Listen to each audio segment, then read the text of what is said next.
to everybody that tune in. We are the group of the Circle of Love that are here to talk with the ones that are Earthside and the one Heavenside, or God.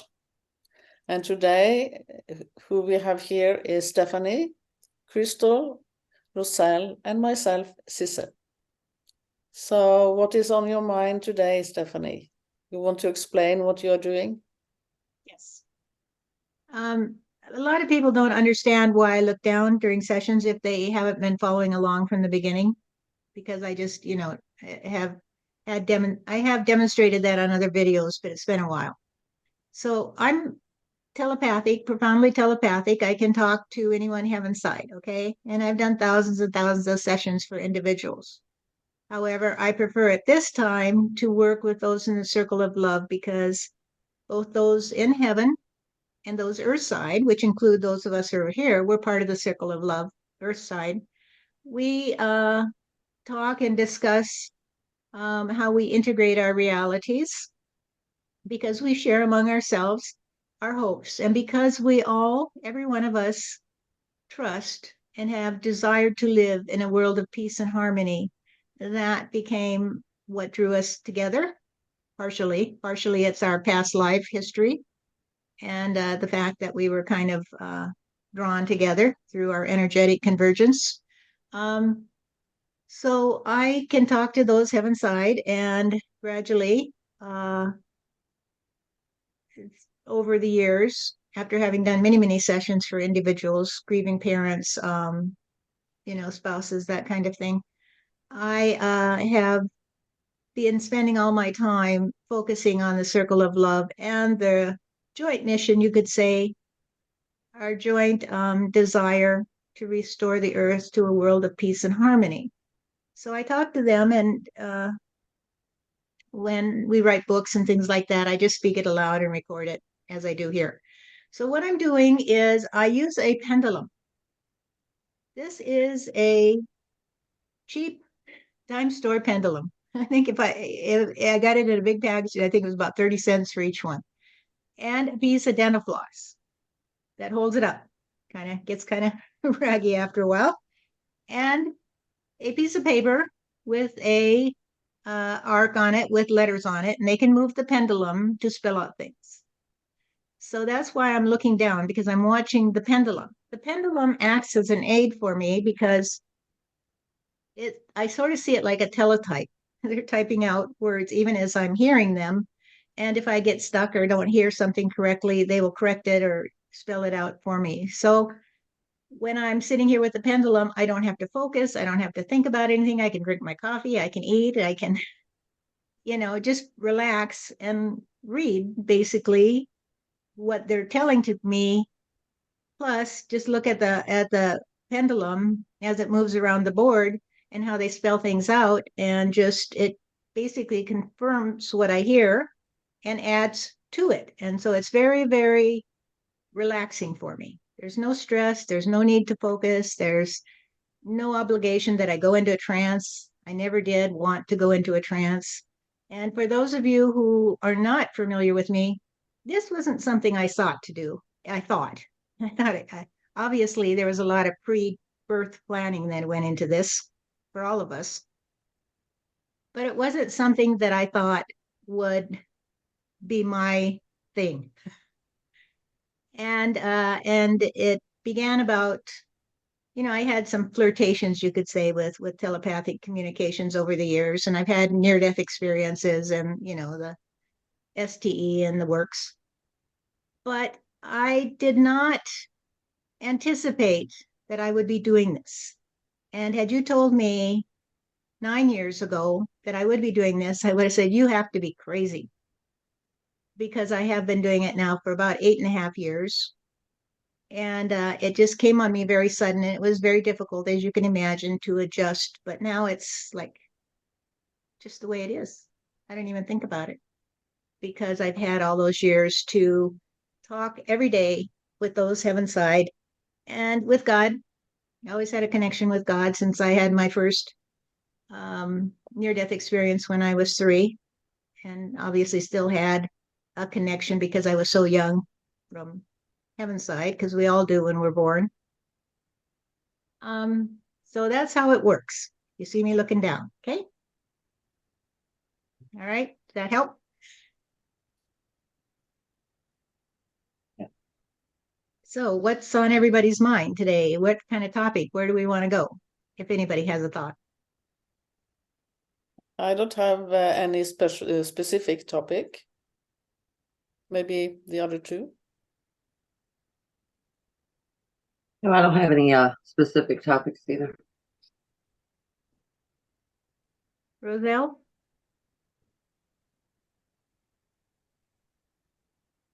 I'm grateful to hear whatever is concerning them in the circle right now.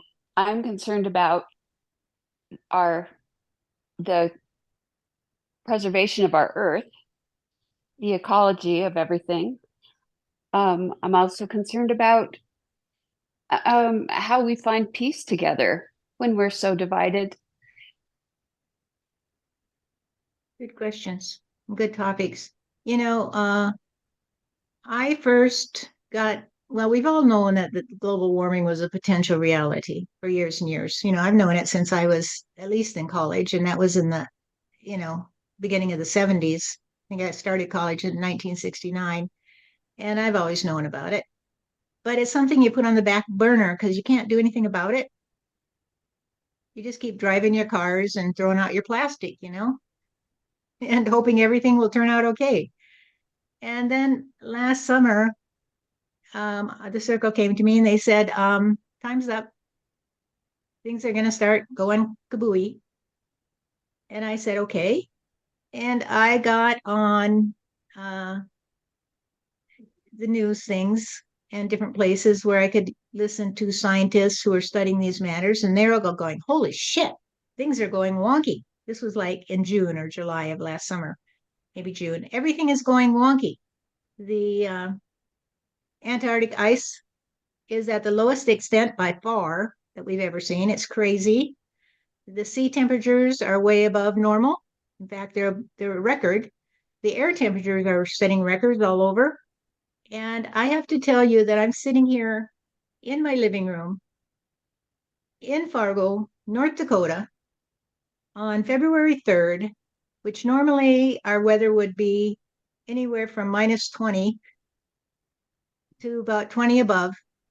And we would have snow like crazy until April. And I'm looking out on my patio doors, and I see no snow down the street at all.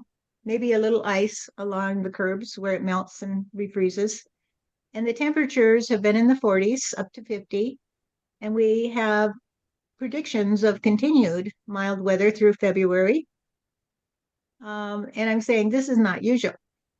I'm an old hand at North Dakota winters, and I have never experienced a winter like that. It's like I'm sitting here waiting for winter to come, and it hasn't arrived yet. You know, we had one little cold spell, and I'm like, usually at this time, I'm so tired of winter. I am so tired. And I have been able to go out and walk every day for my 4-mile walk and enjoy it.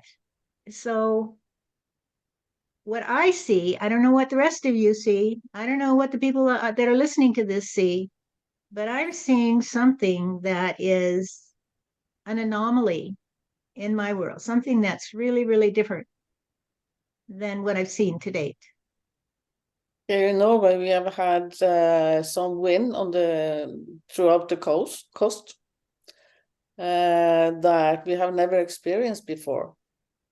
It has been up to 62 meters per second, some places. And to have what you say, organic winds, it would be from 32 or 33. So the weather is very crazy. Do they call that a derecho or something when you have this tremendous wind? That's not quite a tornado, but a tremendous wind. Volcano. It was an English word, but anyway, go ahead. Yeah, it's very, very strong. And so schools has been closed. I never heard of that before in many areas. All the pathways, the roads between north and south and east and west is closed. So and there have been airports closed, a lot without like electricity, of course. And here where I live on the East Coast, beautiful weather. It has been very, very cold. And suddenly it turned, and now is 7 degrees today, which will be 40 something, almost 50 Fahrenheit. Mm-hmm. Sunny blue sky. So it is crazy. Yeah, there's Yeah, we something afoot. experience much of the same. Here in Virginia, it's been every bit of mid 40s to low 50s and throughout the days, and that's unheard of in Virginia weather up in the mountains.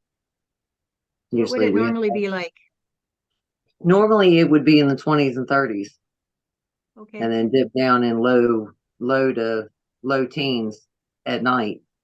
But it's, temperature's so warm during the day, it's not even dropping that bad at night. Wow, Nice because we don't have to worry about pipes freezing. that's good. Well, I'll tell Right. you, it's been nice. I mean, I've enjoyed it. Let me tell you that. Yeah, me But we'll too. see what happens here as we go along through the year and through the years to come. Roselle, how's it working at where you are? We have quite a bit of snow in the mountains, not so much on the ground. A little snow last night, a lot of rain. So we're always wondering if we'll have enough water for the farms and the lakes. Yeah, I heard that they got some snow in California on the mountains that they really needed um, in order to replenish the freshwater supplies. But I know that was a concern there too. So let's see what the circle or anybody in the circle might have to say about this. Okay, it's a good topic.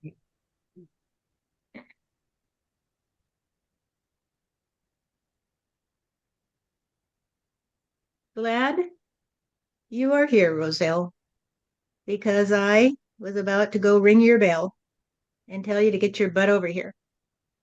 Roselle was a little bit late, people.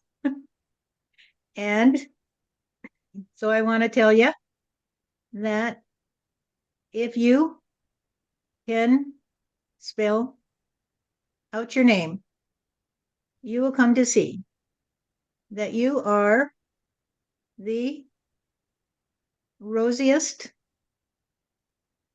one of the bunch. However, that's not unusual for people to have a little bit of an air of redness around them because the human genome is the trust on the orangutan, who were the first animals that were successfully altered biologically in order to create humanity. Humanity has not been around that long, in spite of what people say. Nearly 300,000 years, however, longer than some say. And the first humans that were created were the Elohim. I'm going to talk about that today, although I know you want to talk about the weather and the climate and the changes that are coming to the earth and what we're going to do about it. But in order to give us a good basis in understanding our relationship to our ancient ancestors and to understand what's happening to the earth today, we have to know what happened before, you see. We have to know. And those people who say that we don't need our past, we don't need to know our past, don't even know who they are, because you are your past, you see. You are the culmination of your entire history. And therefore, you are like an animal that drags a long tail behind you. And that tail you are dragging behind you is the tale that you have to tell to express who you are. And if you're ashamed of who you are, then you might try to hide your tail. He's saying T-A-L-E and T-A-I-L, of course. However, if you can remember where you began, then you can begin to come together as a people, a united people. This is the second half of what you asked, Roselle. You can come together as a united people to change the direction of the story. Because only until you can ground yourself in your history can you understand how to change it, you see? You can't go back into the past and change the past, but what you can do is go in the past and figure where you got it wrong, right? It's like once you have gone through life, as we say, thinking 2 + 2 = 5 and nothing works out for you, and you go out and you realize, going back in your past, that your mother gave you a cookie and said, 2 + 2 = 5, honey. And you trusted on her, and nobody could dissuade you. Nobody could dissuade you because you remembered your mother loved you and she gave you a cookie when you told her that 2 + 2 = 5. And so it's very hard to correct those problems sometimes that bother us today because we're afraid to face the fact that our mother was wrong. And so we want to keep adding 2 + 2 and getting 5, but it doesn't work. It doesn't work. Can you look back and say, my mom was wrong and I still love her? Can you look back and say, hey, all those people got it wrong and I still love them? They just got it wrong. It doesn't mean they're condemned. It doesn't mean they're going to go to hell. It doesn't mean that they will spell their names on the list of the ones who aren't good enough to claim eternity. It just means they made a mistake. And so we have to go way back into our past to figure out where we made the mistakes, you see, so we don't keep making them. Because if we keep making them, we will redo the past over and over and over again. Over and over again. Groundhog Day, over and over. How many planets do we have to destroy before we learn our lesson? That is the question today. How many planets do we have to destroy? Because, of course, I am one of the ones who came from Nibiru, which is a planet that we destroyed through our arrogance and our stupidity. And I was a traveler through time and space and many, many different planets, you see. And the next best gig we had was on Mars, long after we left Nibiru, but also long before we came to Earth. And we caused the destruction of our own opportunity to live there one day, and we all died that day, and the Earth, the planet became uninhabitable. And that is the fate of Mother Earth if we don't unearth a new trust on our past and figure out what we have to do to save the day. My name is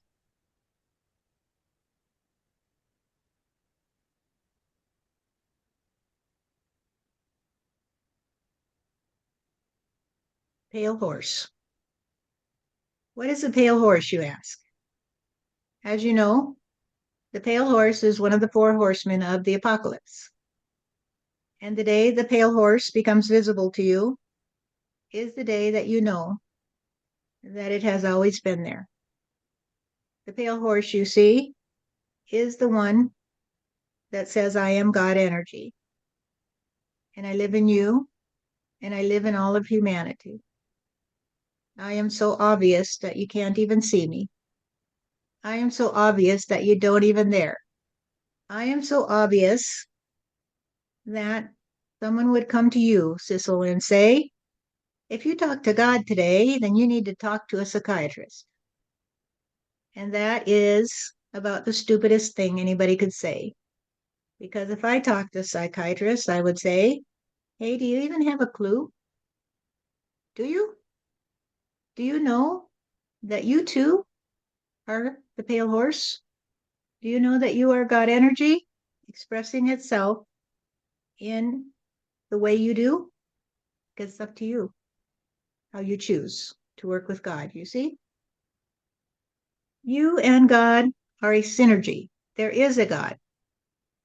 All of you out there who say there is no God, even if you believe that you can call the totality of reality God, have no clue. Some of you have experienced it directly. I know that Steph has, and I know that others in here have as well. You have experienced in a way that left you no doubt whatsoever. You said, I get it, God. I get it. I'm sorry I never saw this before. And usually it comes to you in a moment of great despair. Usually it comes to you at a time when you think you just can't go on anymore and you give up. You give up all that dogma that they cram down your throat. And you say, take it away, because I don't want to eat any more of that shit. I'd rather starve to death and have to continue to add 2 plus 2 and get 5. And I don't care if you were my mother, and I don't care if you gave me a cookie. I don't have to accept what you told me. And then you find yourself in a place of despair because you don't know where to go. Where do you go if there's nowhere to go but back into the arms of the ones who kept tricking you? Where do you go? Where do you go? And that's when God will show his face to you and say, I love you, dear. I am here. And you will feel that overpowering sense of love that says to you, oh my God, I've never felt this before. Recently, at least, in my recent memory, maybe some time back in my history. But today, I can say, I trust on you. There has never been anything in my life comparable to the love I feel from you. Nothing. And if you have felt that at any time in your life, then you have known God. Because God loves you unconditionally, as none of your brothers and sisters ever have. God loves you with a passion that fills you with so much trust and joy that you say, I will never be the same. I will never be the same. I ask those of you in this group today that are on the camera, have you ever felt that? Yes, I have. It changed me totally. Changed the world I was living in. Of course, I experienced it too. And I don't know about you, Sissel, but I couldn't tell anybody. I tried to, but no one could respond. They just looked couldn't. weird at me. Right. They couldn't wrap their head around it because it's something you have to experience personally. Yes. People can't tell you about it. There is no words for it because you just know God is real and the love is beyond what I ever had experienced here in this world. Right. You know, you use the example of the desert, and we were using this when we were talking the other day, but it's an example that I've used, you know, for 40, 50, 60 years, whatever, that if you live in the desert and all your life you know nothing else, and somebody goes to the ocean and they come back and they tell you about the ocean, you go, you're crazy. You should see a psychiatrist. And And then they say, prove it, prove it. And so what are you supposed to do? Bring back some of the ocean water in a thimble? Mm. And yet everybody can go dip their toe in the ocean. The ocean is big. It goes around the world, all the oceans, but you can dip your toe in it. And so, as big as God is, everybody can talk to God. God is personal to everybody. That dipping your toe in the water is personal to you, right? Yes, it is. So, It's a there's very no, those people that say, how could God talk to you? Is like, how could you feel the ocean? No, who are you? How are you so great that you just stick your toe in the ocean and feel the ocean? yeah, and you cannot explain or prove anything. The only thing you can is go and find the ocean and see how it feels. Right. You know, we have pictures today and videos and stuff, but nothing is going to equal sticking your toe in that ocean and hearing the sounds and being right there with the immensity of it, right? It's when you join with it. Anyway, back to the pale horse, whoever it is. I think it's Steve. Is it Steve? Steve says, you caught me, Steph, but let me tell you that we're all the pale horse. And as I told you long ago when we were chatting about my life, that when I was a boy, I wanted to be the pale horse. When I went away to college, I didn't want anybody to know who I was. I wanted to be mysterious, you see. Bob Dylan was my hero, and I wanted to be kind of the Bob Dylan of the area. And people would say to me, wow, you have a big secret. You know something that we don't know. Wow, you're mysterious. And they would all follow me and say, what do you know, Master Steve? What do you know that we don't know? And I did go to India, as you may know, in order to become the master guru of the world I knew. It didn't exactly work out that way. And so I had to become the guru of the technological business you see in order to spread the word to humanity, because that was my job. Well, it was my first job. And my second job, you see, was to find that woman who kept evading me. And I finally found her after I was dead. I've been wandering around for years on the face of the earth. And I said, hey, there you are. Now I'm going to have to take you far away from here, because here you are in this stupid place, North Dakota, where it's damn cold in the winter and hot in the summer, and there's nothing to see. Although she would always say to me that the one beauty of North Dakota was the sky, because it was always changing. And that is true. It is beautiful, and it is always changing. And she said, fuck you. I'll stay where I am, because it's where I need to be. And so she did. And I would beg her to come with me to see different parts of the country, because I thought I could just pick her up and take her with me, because of course I could go anywhere I wanted because I was dead. And I didn't have a body to hamper me.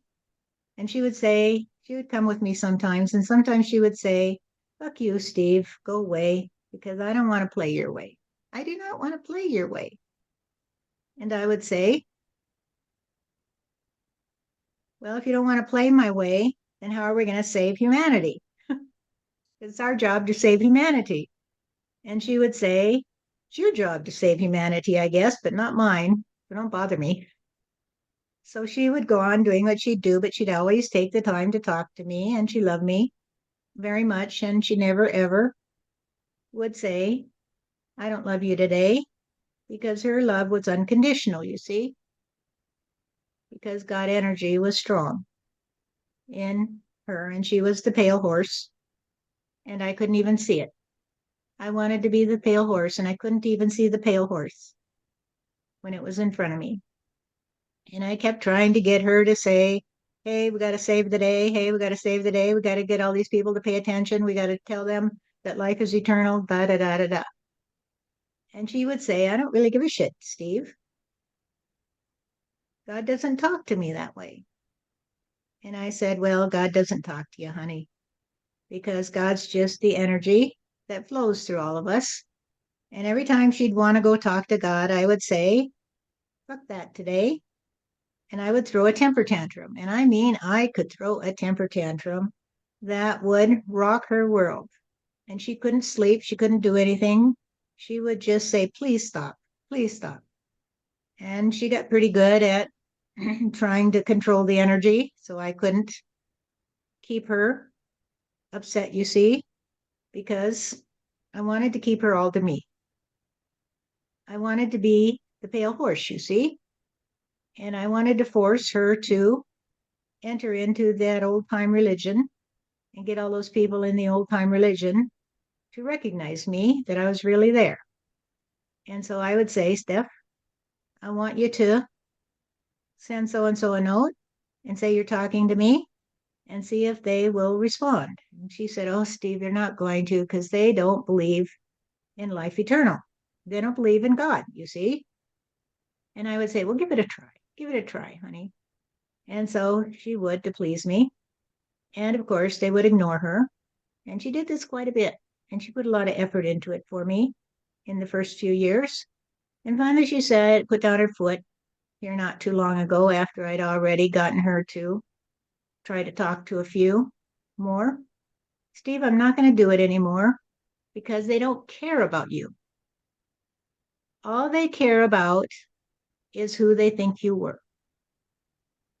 All they care about is that plaque on the wall that says the Steve Jobs auditorium or whatever. All they care about is the golden dish in which they try to fish some recognition for others so they can get some notoriety for themselves, you see? They just hang all those awards on the wall and say, hey, I knew this guy. I knew this guy once. And I would say, well, I don't think you really knew me, guy. I don't think you really knew me, lady, because I'm not the one you thought I was.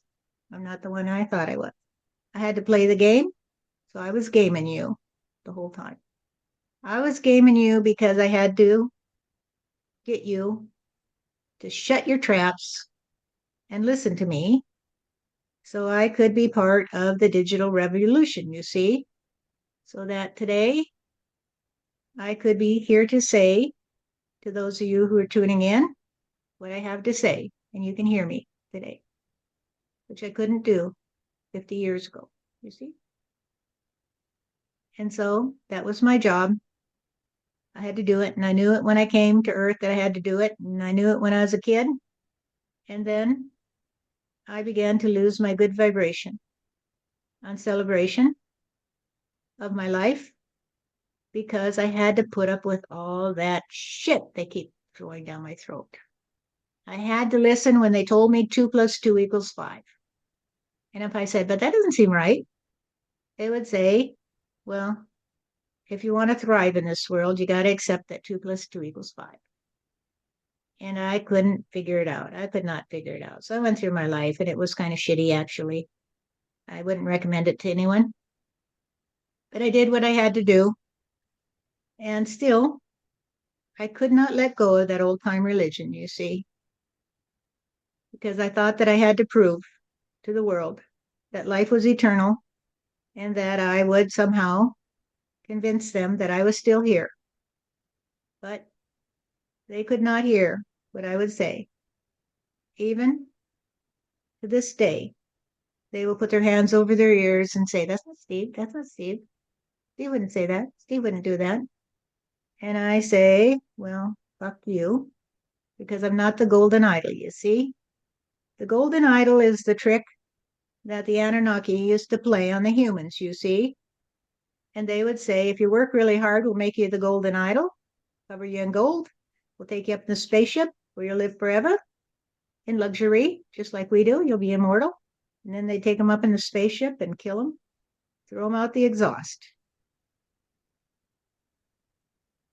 And that's what they do to you. They tell you that you can be the golden idol. Hey, this person could be just like Steve Jobs. Wow.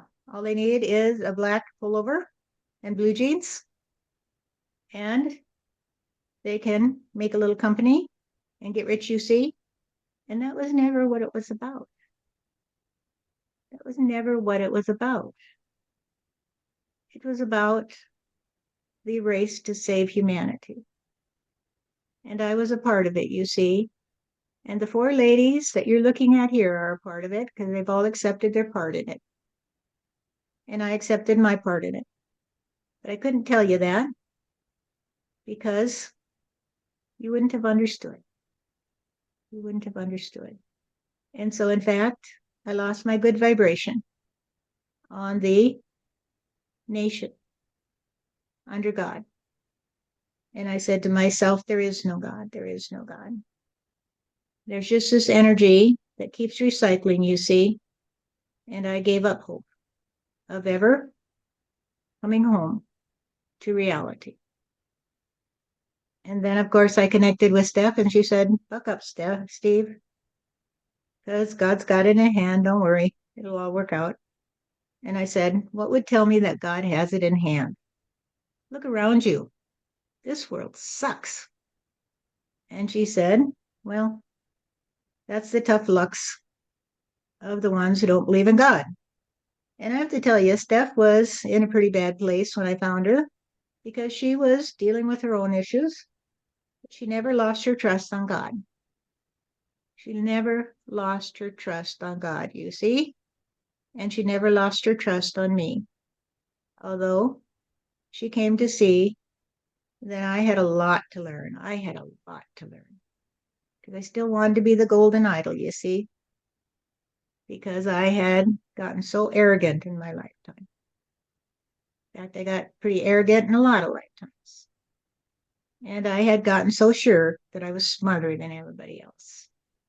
And that I could do what I needed to do, which was to save the world. And Steph said to me one day, not too long ago, she said, look, Steve, I have figured it out. The problem here is that you keep forcing me back into that old-time religion. You keep forcing me to talk to these people, and you keep saying you're still Stephen P. Jobs. What the fuck is that about? I have to stop here and tell you people, I don't say that all the time. The fuck, that's just Steve. I really don't. And so I got a new point of view. And I said, by God, you're right. I'm still trying to be the man I was. I'm still trying to come back and tell people, hey, it's still me, it's Steve. I'm still the asshole you knew. And I couldn't understand that I could never go back again. I could never turn the hands on the clock backwards. I would talk to Steph and I would say, do you remember that time I saw you in LA? And she would say, oh, that was you? And I would say, if I had just taken more time to find you, we could have been together in this lifetime. Why don't you come to heaven with me and we'll play it out in a new way, because in heaven you can play it any way you want. And we did that a few times in the past and had a lot of fun with it. But she got to the point where she said, Steve, I'm tired of that. I'm tired of living in a fantasy world. I want to live in reality. And reality to me is to sit here and see whatever I see around me. It is to smell whatever I smell around me. It is to do whatever I do. If I want to sit there all day and sew doll sweaters, for God's sake, let me do it. Because it makes me happy. I don't need to save the world. That's God's job. And that stopped me in my tracks. And I said, by God, you're right. It is God's job to save the world. It's his world, not mine. I'm only part of it. And so, how can the part save the whole? And I thought about it for about 2 seconds. And I said, "You're right, honey. I've been clinging to that old time religion. I've been clinging to the idea of mendacity, that we are only human bodies. And that if I could convince people that I was still alive as the person I was when I occupied that human body, they would say, 'Hooray, hooray, Steve's back. Hooray, hooray. He's here to save the day and tell us that when we die, we're not really going to die. And so everything will be nice now and we'll live in peace and harmony. And that'll be the end of it.' And I'll wipe my hands off and say, 'Well, I did it again.' And now I came to see that it is God's job. And all we have to do is go to God and say, 'God, what would you like me to do? God, what would you like me to say today? Because I'm here for you.' And God will say, 'Well, thank you, dear, for being here for me. So what I'd like you to do and what I'd like you to say is what you do and say, because we're synergy and you will feel it. You will feel it inside of you and you'll just do it and say it. You won't even think about it. You'll just say, 'This is what I have to say today. This is what I have to do today.' And you do it. And then my plan can work, you see. As long as you fight me, as long as you try to save the world your own way, then I can't help you. I can't help you to help me save the world. You see? So please come to me and tell me what you need, because I'm here to fulfill your needs. You see, I'm God. That's what I do. I fulfill your deepest wishes, but I also fulfill your deepest fears. So which ones do you want to give me, dear? And I came to see that all I had to do was be me. And I dropped that old identity and I said, I'm no longer the man that you thought ran Apple. I'm not that man anymore, and I don't give a shit, because I have gotten everything I needed from that life. I have gotten everything I needed. I've gone over it in detail with Steph, and I said, I remember this, and I remember that, and this happened, and that happened. And she said, okay, Steve, I get it. This is what happened then. And did you think about this? And I would say, no, I didn't think about that at that time.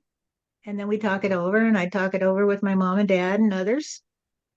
And eventually, it's just like an old rag, you see, because all the emotion is out of it. I don't give a shit anymore. It's just like a picture hanging in the wall that's been hanging there too long. It's time to take it down and get one that excites you a little bit. And I've come to see that I am me, and I am always changing just like you. I am the culmination of my own history. And my history now includes the 4 ladies that are on the camera, because they've been there for me and they've talked to me and they've allowed me to talk to them. Of course, most of the conversations have to go through Steph, because she's the one that doesn't care. She doesn't have to save the world. All she has to do is do what God says, say what God tells her to. All she has to do is say, God, I love you today. I love everything you do. I love the chair I sit on. I love the world I see outside my window. I love the drapes. I love the floor. I love so much more, because all I have to do is look around me and see that you've been taking care of me. You've been taking care of me all along. I'm not cold. If I'm hungry, I go to the fridge and there's food. If I want a shower, I can go stand there and the hot water just pours on me. And how cool is that? Last night, Steph said to me, or this morning, I can't remember which, she said, Steve, do you feel this blanket? How soft it is? And I said, yes. Of course, it's not as soft and cuddly as you, but yes, I do understand how this blanket feels. And when I was a man on earth, I wouldn't even have thought of it. I wouldn't even have thought of it. But here you are taking the time to feel the blanket, just like a little kid that cuddles up with their blanket and says, gosh, this is nice. Gosh, this is nice. How many of you out there say, hey, I like the way the blanket feels today? How many of you? How many of you say, thank you, God, for giving me this blanket and this pillow and this soft bed to lay in? Thank you. I'm going to get up today, see what other gifts you give me. And that is the way Steph plays, which was a little different than the way that I would play. And so some of you who know Steph think that she can be very precise in what she does say. And she can be very tough in what she says. And she can stand firm and say, hey, just come up here and tell me what you have to say, and I'll respond. And usually when she does that, people will run away because they don't want to hear what she has to say, because what she has to say might conflict with what their mother told them when she gave them a cookie and said 2 + 2 = 5, honey. Jesus is your savior, honey. Just trust on Jesus because he took away all your sins. And Steph says, oh, poor Jesus. How cruel you are to him. And how absurd to say to Jesus, hey, you got to bear the burden for my sins. Ha ha ha, sucker. Who are you people that add 2 + 2 and get 5? Who are you that think you're so kind and you treat a kind man that way, that you make him the one that you had to hang on the cross and you keep him hanging in front of you for 2,000 years so all those damn priests and the Pope could be the golden idol that you would adore? Because if you didn't adore them, you'd be damn poor in your spirit, right? You got to be rich in your spirit. You got to have all that gold. You got to have the gold, because the Anunnaki tricked you long ago that you had to be the golden idol if you just do what they said and rape your own planet. And so you've been raping your planet for 300,000 years nearly to get the gold, to get the gold, get the gold, to be the golden idol. And look what you've done to it. Look what you have done to your world. You are not your body. You are not the one you were yesterday. You are the one you are today.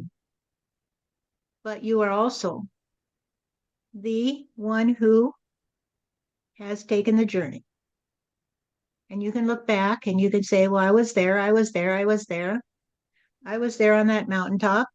And I looked up and I saw that cloud and I thought it was Jesus or Mary Magdalene giving me a high five. And then you get so far and you say, hey, it was just a cloud. I was mistaken. It was just a cloud. I'm not the favored child of God. And Jesus doesn't love me more than everybody else. And Jesus didn't take away my sins because the priest told me so. Jesus says, bear your own sins. Don't put your burden on me because I can't carry it, you see. I am just like you. And I am just like the ones in the circle of love, you see, because we all trust on God, God the Father. We all trust that we will be fine if we just go to God and say, hey, God, what do you want me to do? What do you want me to say? You want me to kill those Romans today? No. You want me to let them hang you? Me? Well, all right, but it's going to be painful, but I'll do it for you.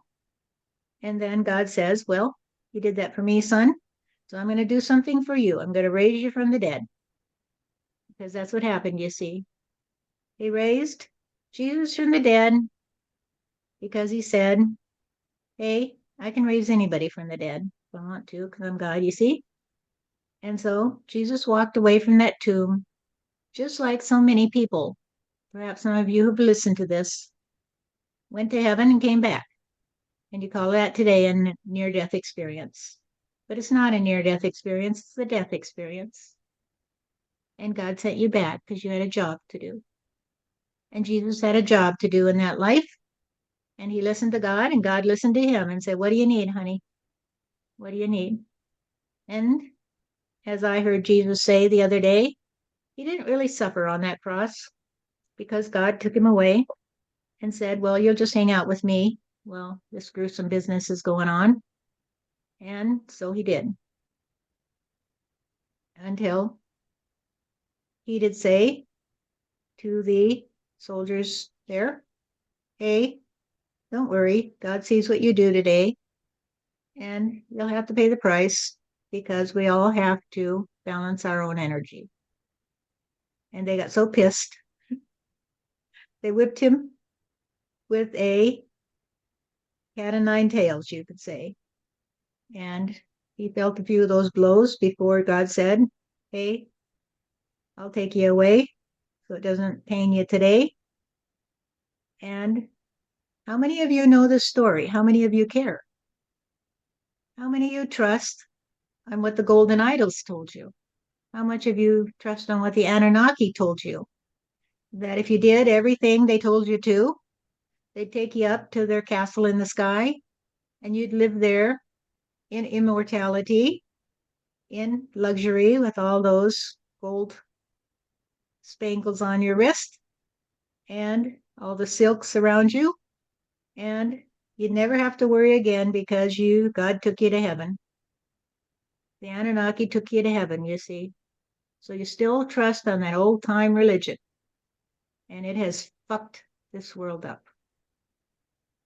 So this is why you need to learn your past. And that's what we're working on because we're working with Steph to produce another book. I think we've produced, 5 or 6 so far. And this one is a collaboration because she goes through and she says, guys, this isn't going to read well. We got to change this language a bit. And we say, okay. And we change it a bit. And she says, hey, I think this would work better if we turn this sentence around a little bit. And we say, okay. Because you see, in the first book, Steph would just say, what do you guys have to say? And she'd record it and then she'd type it up and that would be it. Because we hadn't come into the fullness of our integrated reality yet. Now she trusts us just like she trusts Sissel and Crystal and Roselle to tell her their stories. And she's the editor because, of course, she is very, very astute in the written language. And she might give them some suggestions and help them edit their book, you see. And she trusts in us the same way, that when we tell our stories, we're just people telling our stories. And she can help make them more understandable to the audience, you see, or more interesting to them.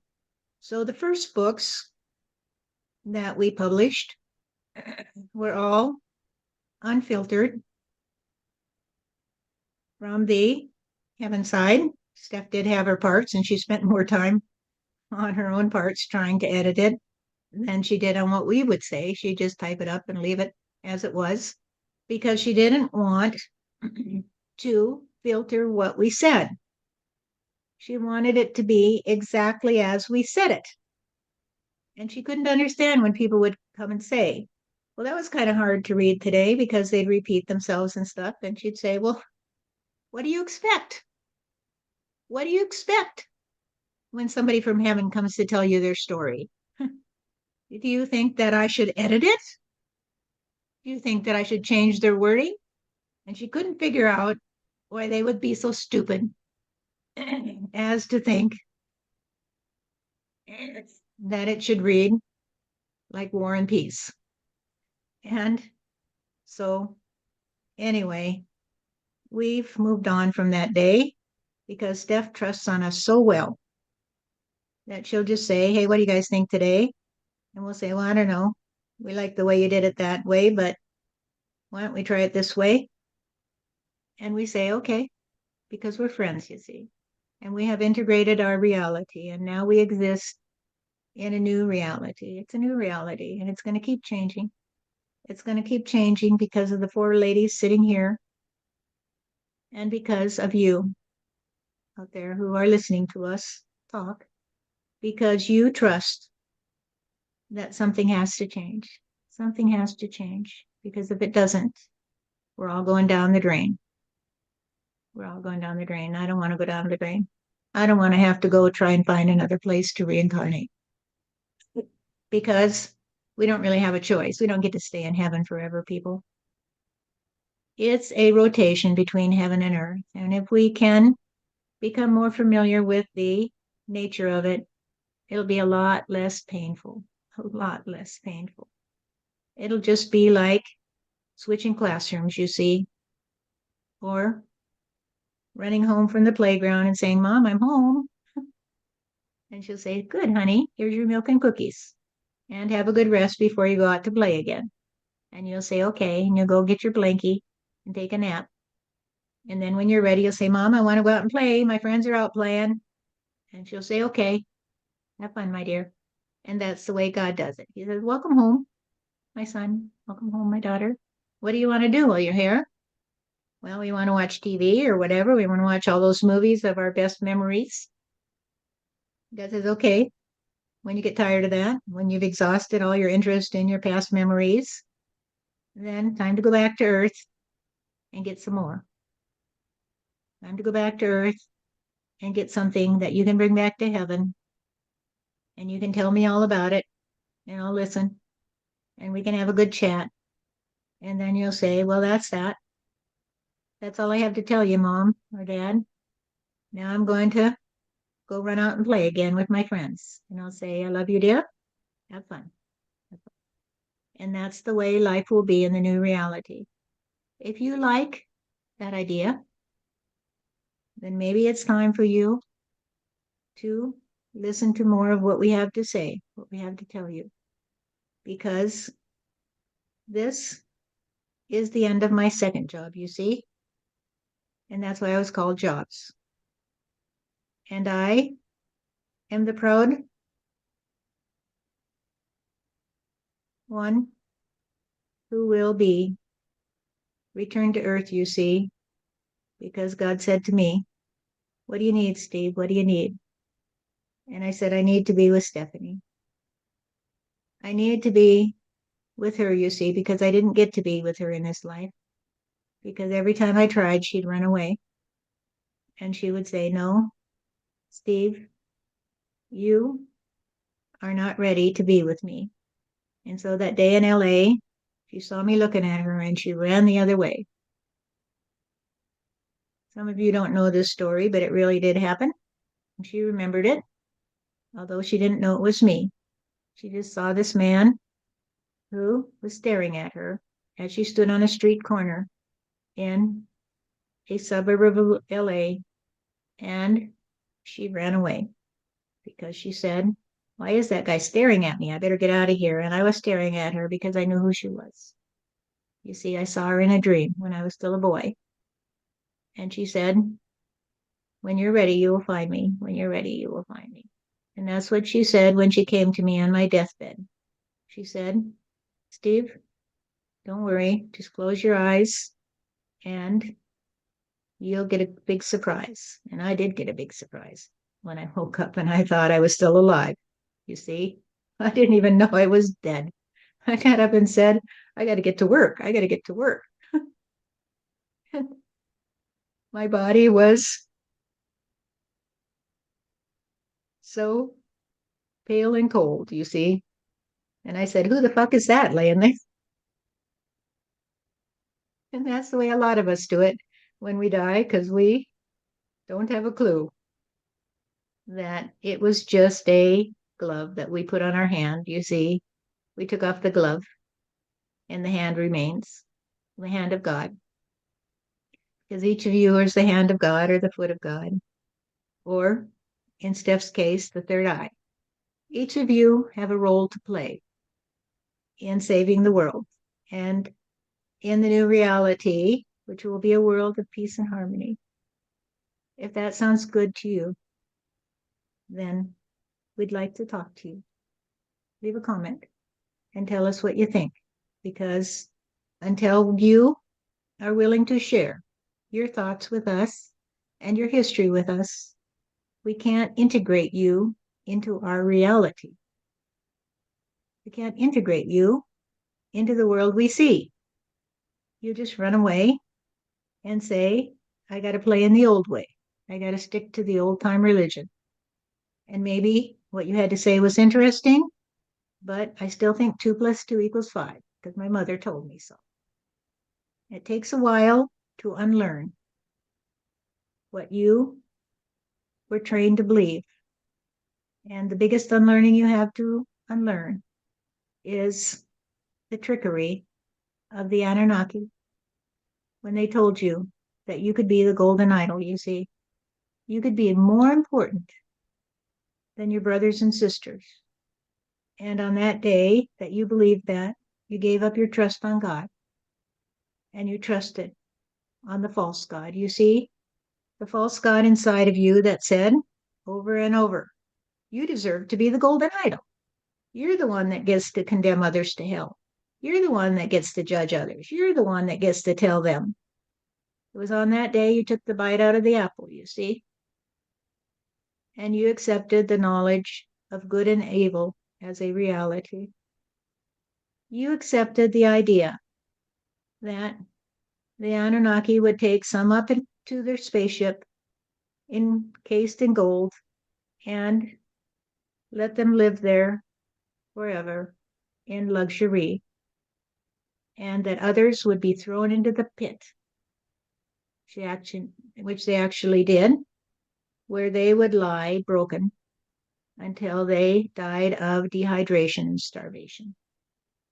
Because that's how the Anunnaki disposed of the ones who would not do what they told them to, or the ones who were injured even. They would throw them into the pit because they were just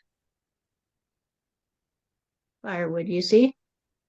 They were just the firewood of the Anunnaki.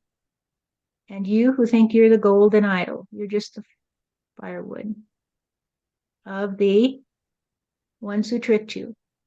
And it's all going to go up in flames and you're going to go with it unless you repent.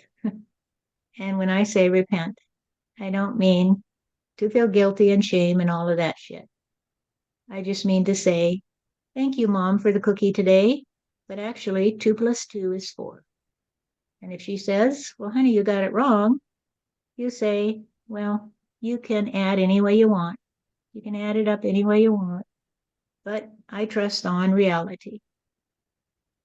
I got 2 apples and 2 oranges, and I can count them, and I get 4, not 5. And she will say, well, you have to have faith, honey. You have to have faith that 2 + 2 = 5. And you will say, well, doesn't work for me. That doesn't work for me. I can't have faith that Jesus is my savior, because if he's a savior that has to bear all the sins, I feel so bad for him that I'd much rather just be his friend and say, hey, God, hey, Jesus, can I help you in any way? And not say, hey, Jesus, will you save me from all my sins? Hey, Jesus, will you take them away from me? Maybe you should say, hey, Jesus, what can I do for you today? What can I do for you today? And maybe he will say, just be my friend and love me as a brother. And don't throw your shit on me, because I'm tired of hanging up there. Because every time someone looks at that cross and they says, well, Jesus died for our sins, I shudder. I shudder.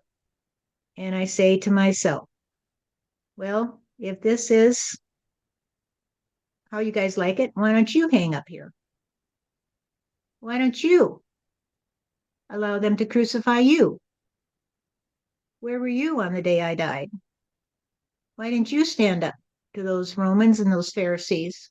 Why didn't you say, hey, if you're going to kill them, you're going to have to kill me today? Where were you in that lifetime? Where were you? Where were you when the Anunnaki said, if you keep raping your Mother Earth for us, we will make you the golden idol, you see?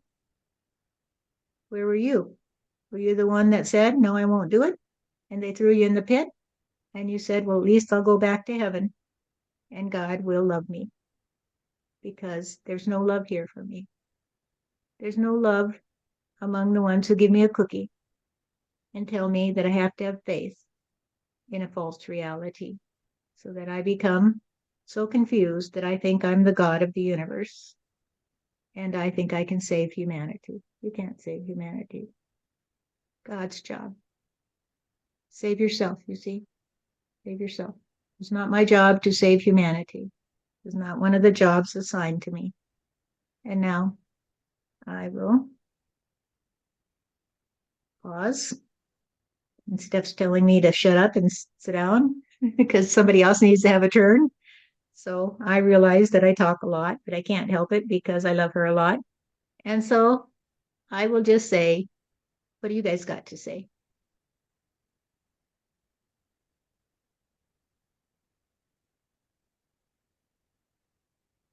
What you say is very, very important to listen to. Not only listen, but to go in and contemplate the truth of what is said. This is not a story to read and say, oh, that was a nice story. This is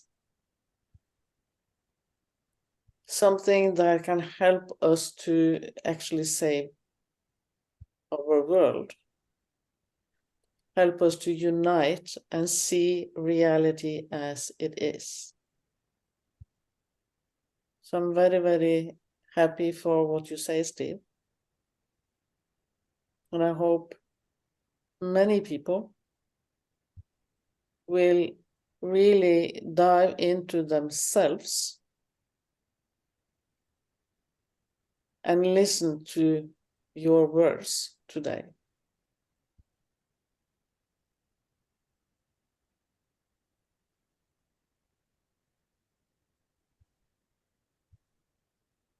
Roselle, did that answer your questions?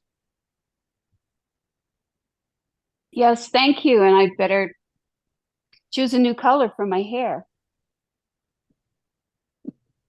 You don't like orangutans? What do you call them? Orangutans? Actually, it was only for the Elohim that they used that member of the great ape family. All the rest were, people may not like this, but all the rest were created from chimpanzees.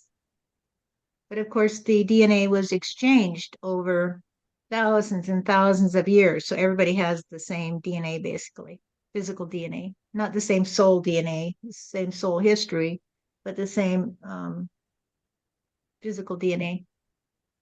But it just shows up every once in a while because the Elohim were, as they're described to me, tall and thin. They stood about 7 foot tall. They had pale skin, blue eyes, light blue eyes. And they had a reddish tinge to their hair when the sunlight would strike it, they say. And they had long fingers. They were thin. They were not very robust in their build.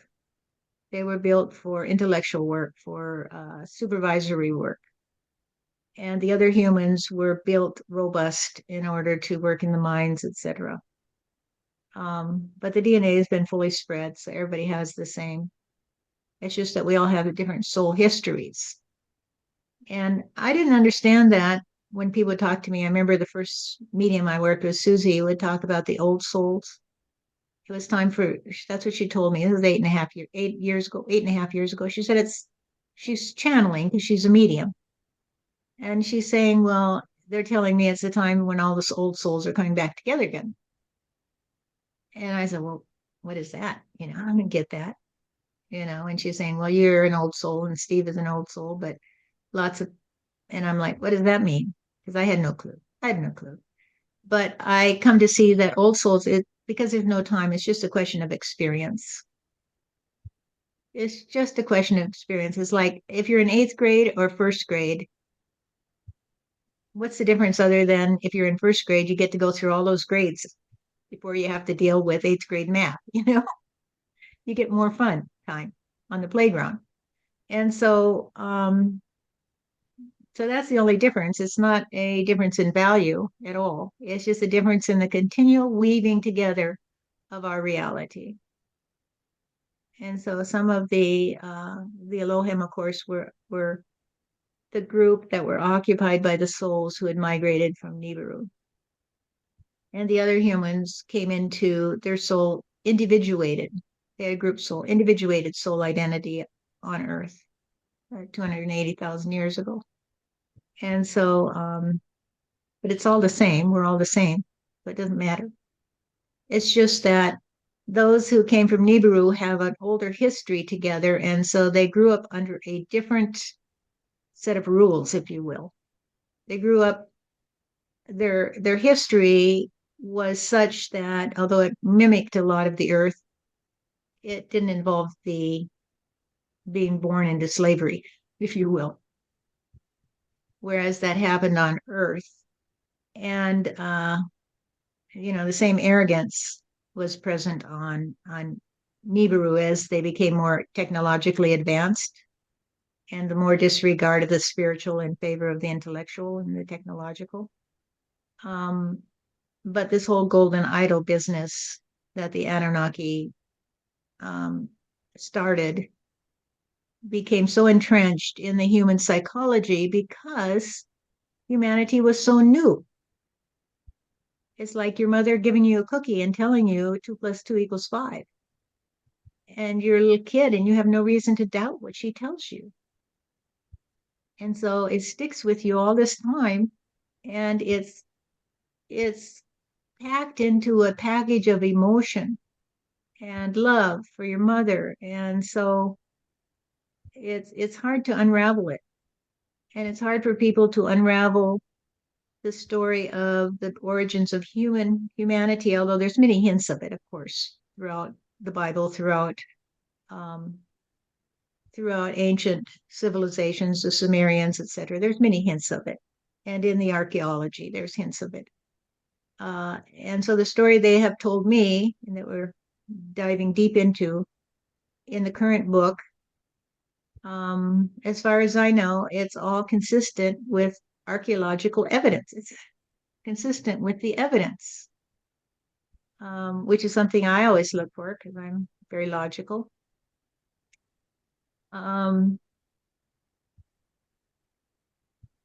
So understanding that is the hope that we have of saving the Earth.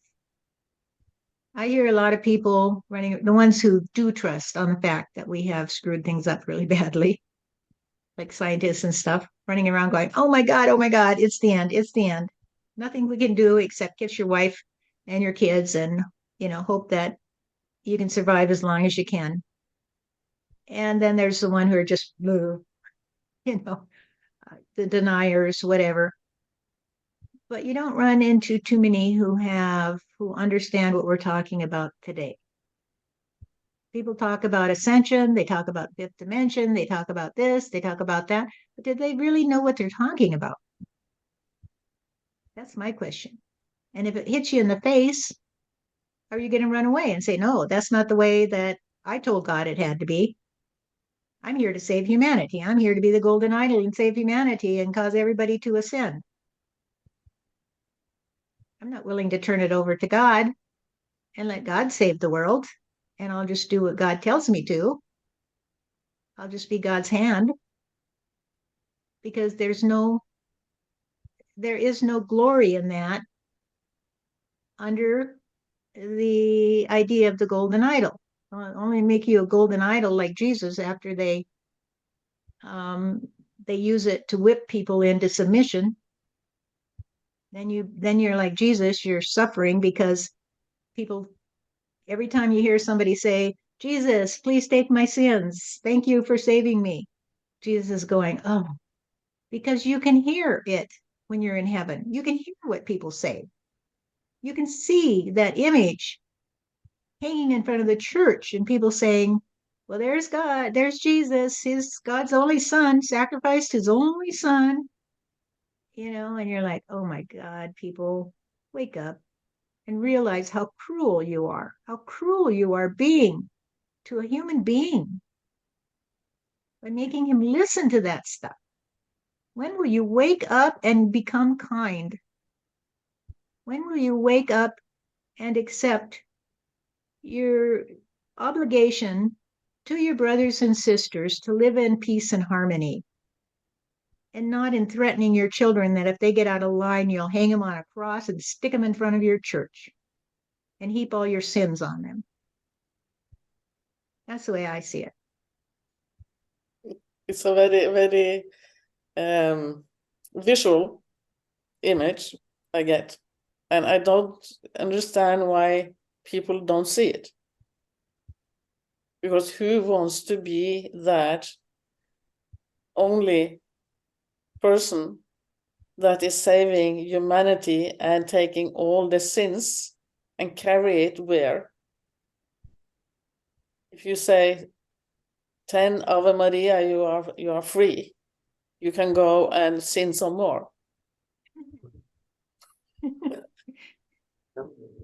It's so obvious, but yeah, the grip the religion has on people is very, very strong. And I believe too, as you say, that it comes from the time where they were educated by or the DNA was manipulated through the Anunnaki. Right. Used to follow orders. Yeah, I don't think people would buy that stuff unless they already had some kind of inclination to accept it. Do you know what I mean? Yes. Something in their past history that is just so ingrained in them that, when the priest stands up there and says 2 + 2 is 5, it's true, because my mother told me so. And they all said amen.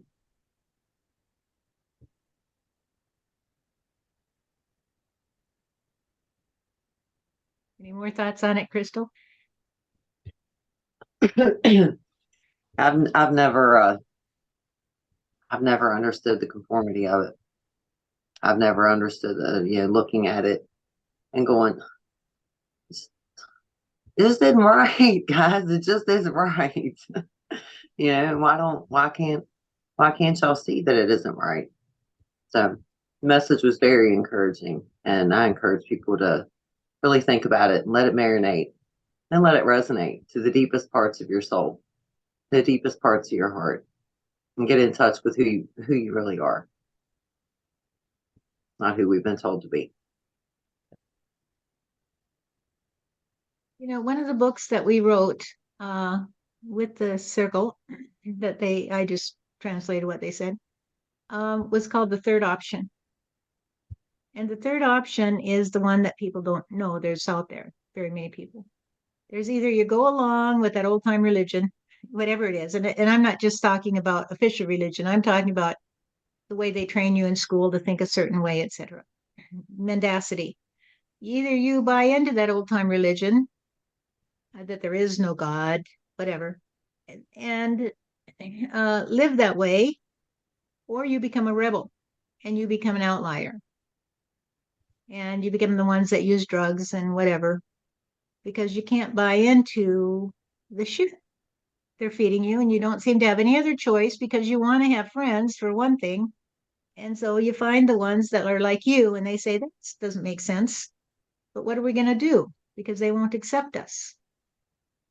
They will not accept us if we don't think the way that they do. And so you become sort of the outcasts, and you then glum together in a way, but you have no alternative to what they're telling you. In other words, you don't have a way to understand things differently. Cecil, you had that experience, and I did.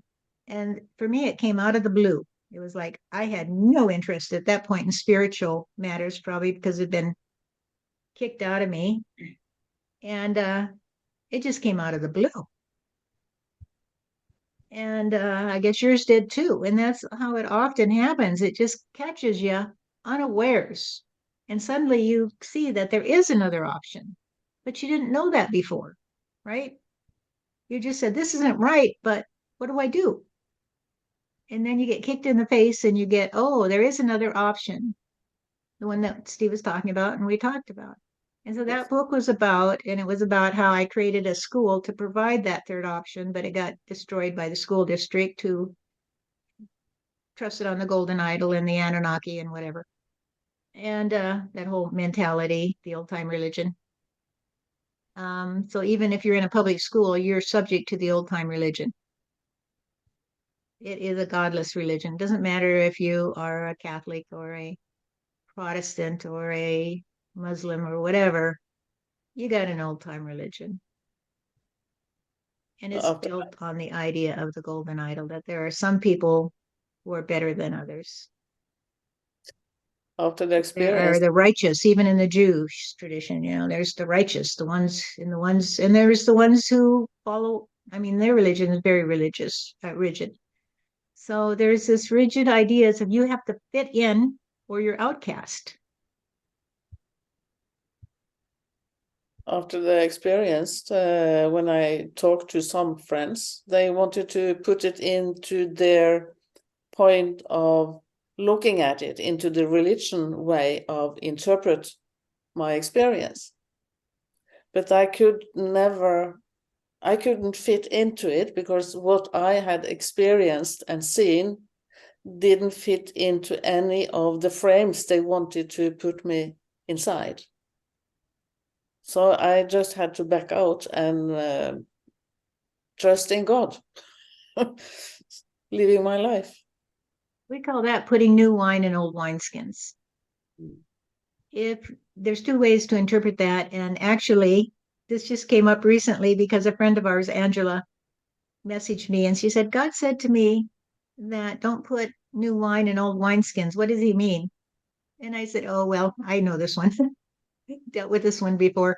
If you put new wine in old wineskins, it will either A, pick up the taste of the old wine, because the old wine soaks into the wineskin. So it's like taking a new information and putting it into that old time religion, the old belief structure. It doesn't fit. The other thing, interpretation is if you put new wine into old wineskins, the old wineskins will burst because they can't handle the energy of the new wine. And so the new information would cause that old belief structure to burst. And so you may be aware of this. I was aware of this when I was teaching. If you push a kid too far, who's been trained in the old time religion, and they get a piece of information, it can cause their whole world to tumble. And that happened to you and me and everybody, but we had something there, and they have something there too, but they are still kids and have to go live in their family. And so it's like pulling out a brick or pulling out a card in the house of cards, and the whole house of cards collapses. And kids, that can happen when you're young because you're still kind of flexible in your thinking and you're still saying, what's true? What's true? Wait a minute. If this isn't true, kids do that all the time. If Santa Claus isn't true, then everything you told me is false. How can I trust anything you ever told me? Right? And if you hit them in the logic area where they say, wait a minute, what you're saying makes logic, I have to tell you this story because someone told me that. It's actually, okay, I won't say who, but the father of this girl told the mother, he said, hey, she told me that what the mother was saying made so much sense that if she listened to her, she could get taken in. In other words, she was trained in the old time religion, right? And if it made sense, it made so much sense that if she wasn't careful and listened to it, and she listened to it, she could begin to believe it. And the father said, well, what about what I tell you? And she says, oh, no, I don't worry about that because nothing you say makes sense. He was a fundamental religious, and then the mother was very expansive in her thinking. I'd rather be with you because nothing you say makes sense. So that's the way I'm used to it. I like it. Yeah. Anyway, So let's see if anybody else has anything to round us out. Unless Roselle, did you want to be heard? Okay. We've gone here for a while.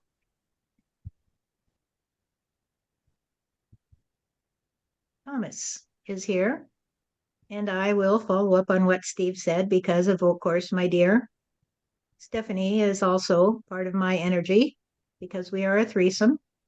And you can take that or leave that because I don't really give a shit because it works for us. If we're happy, we don't care if you're happy or not because that's up to you. You get to choose, and we respect your choice. We respect how you choose to live your life and whether you want to be happy or not. And if you want to be sad, we just say, cool. They want to be sad, have fun.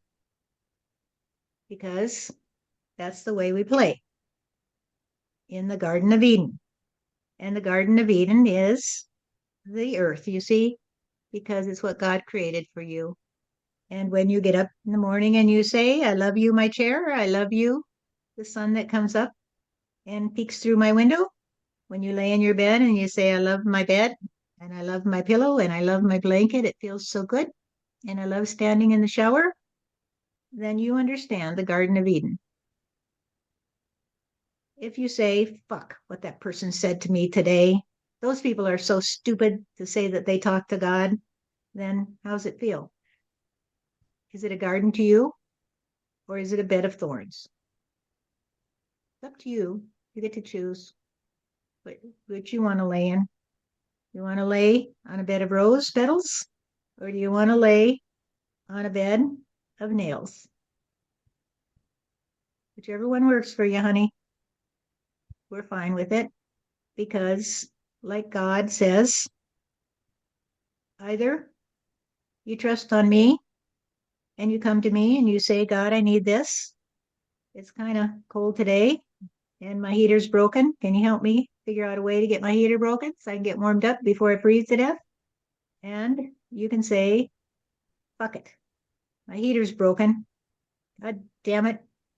They can't come and fix it until Monday, and I'll be frozen to death by then. I'm going to have to spend my hard-earned money to go to a motel, or else I'm going to freeze to death. So this world is horrible. I hate this world. I hate this world. And I wish it would go away. I wish it would go away. And God says, you want the world to go away, honey? Well, I've got something in my backpack for you. Look around you, honey. What's happening to the world, you see? That's the one you wanted me to take away from you, isn't it? And you say, whoops, whoops. Sorry, God. All right, I really like my blanket. I really like my hot showers. I really like my gas guzzling car. Please don't take it away. I really like to have a nice day and not have to deal with this hurricane. Would you take the hurricane away? And God will say, honey, I'm just giving you what you asked for. I'm just giving you back what you gave to me. What you gave to me was a bunch of shit. And I threw it back in your face. Because that's what I do. I give you back what you give to me. Give me love and give me trust on me, and I will give you love and trust on you. I will trust you to do what I ask you to. And I won't ask you to hang on a cross. It's not what I'm asking you to do. And I'm not going to ask you to die a slow death of cancer unless you ask me to. And you ask me to when you talk to everyone you ever knew, you see. You say to them, hey, I knew you were kind of fucked up. Now I know it for sure because I can see that you're just a bastard. You're going to go to hell. And I say, well, that's one of my children that you just cursed. And so you cursed me, you see. So I'm going to curse you too. And then you'll die a slow death of cancer. And you'll say, God, what did I do that would make you punish me this way? And I said, honey, just trust on me. You deserve it. You deserve everything you get. And if you're one of the ones that loves me and things go pretty good for you, and you ask me, God, what did I ever do to deserve this? I'll say, you just deserve it. Just trust on me that this is what you deserve, honey. And so you can trust on your past that either you gave me a blast of shit in my face or you gave me a kiss and you said, God, thank you for being there. Thank you for everything you do. Thank you for being in Sissel and Crystal and Roselle. Thank you for being in Stephanie. Thank you for being here today to make me say, hey guys, let's play together and not apart. Let's play this game together. Let's talk to each other and let's decide what we want to do together and not force any of us to stand in a corner and be stoned, you see. Well, we say, oh, they're being stoned. Oh, well, not our problem. Oh, well, not our problem. And I say, well, it's not your problem. Then I'll just let you stand in a corner and be stoned. See how you like it. Because that's what you gave to me when you walked by the person who was being hunted down and killed, you see. That's what you gave to me when you didn't stand up. When Jesus said, hey, I dread to tell you that you're going to have to reap what you sow. And you didn't say, oh shit, I better start sowing some good stuff. So, Jesus, I'm here with you. I am your friend, you see. I am your friend, and I'm not going to take on your sins, and you don't have to take on mine. Why don't we just be friends and share this beautiful world that we have around us? Why don't we just be friends? And that is all that God asks of you. And so I'm going to bid you adieu because I do want you to love me too. And so let us all come back to reality because God is the only reality and God is expressing himself through me, through you, and through everyone you ever knew. And God is experiencing himself through me, through you, and through everyone you ever knew.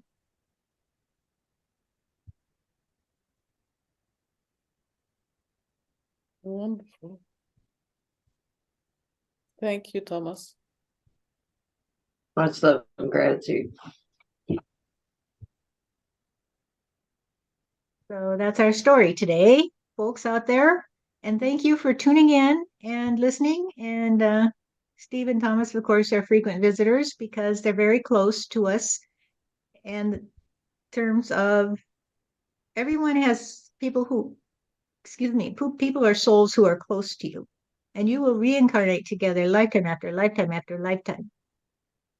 And so, because I'm holding the pendulum, talking, Steve and Thomas are part of my own soul energy, and they tend to come through a lot, although others do as well. And so each of you have those who are very, very special to you. And as we begin to reintegrate our stories, when we talk to each other and listen to each other, and are not afraid to share, and are not afraid to stand arm in arm with each other, like a good team, then something begins to happen. Something new comes into view. And you can say, well, it's just been waiting there for us to figure it out. And it's not too late to save the earth because there are 4 people sitting here and others that we have in the circle of love here on earth as well as in heaven who care about the earth and who are willing to do what God asks them to save it. Are you?